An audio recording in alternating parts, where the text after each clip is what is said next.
The intention is not to move the ball, Pep Guardiola once said. Rather, it's to move the opposition.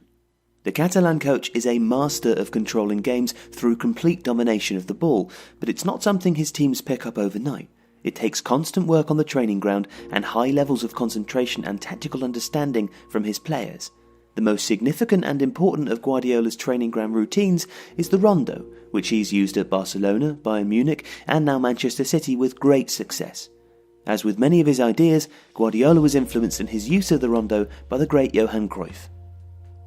Our model was imposed by Cruyff, said midfielder Xavi Hernandez in a 2011 interview with The Guardian.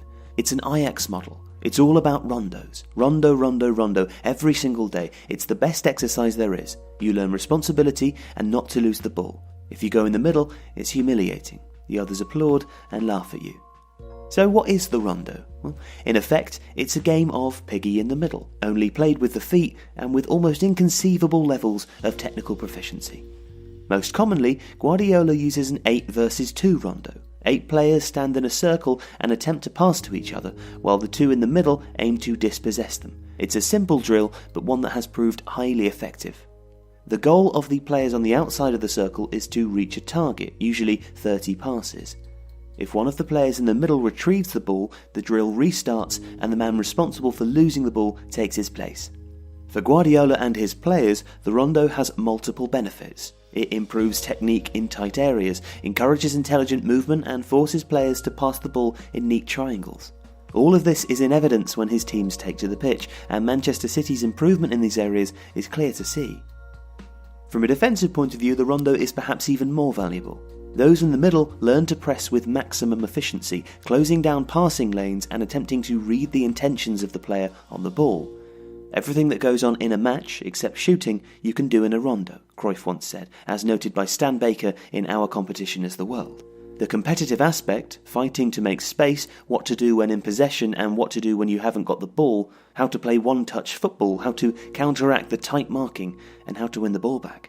Guardiola clearly took this to heart. Every training session at Manchester City and at Barcelona and Bayern begins with a rondo. There are variations too. Sometimes it may be a 6 versus 2, a 5 versus 2 or a 3 versus 1 rondo. And sometimes Guardiola switches to a positional game, similar to a traditional rondo but with an added element.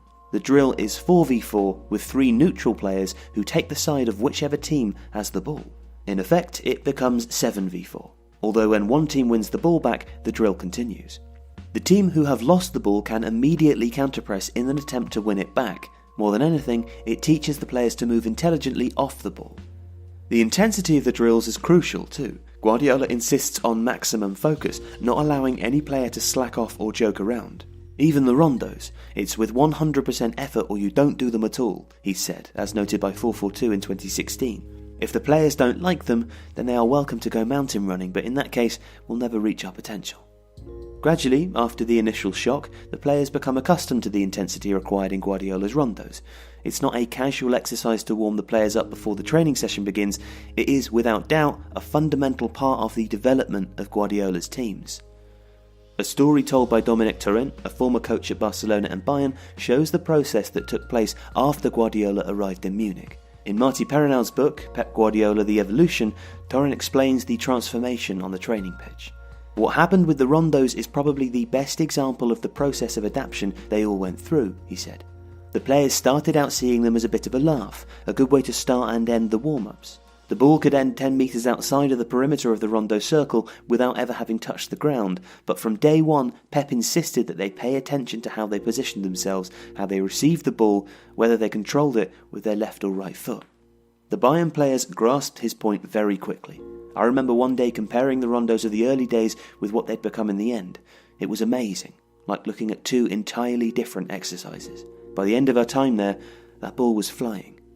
The same level of discipline has been instilled at Manchester City, and the players, already performing at an extraordinarily high level, will only get better as time progresses. The rondo, a humble training drill, has been a crucial part of the team's improvement over the last 2 years.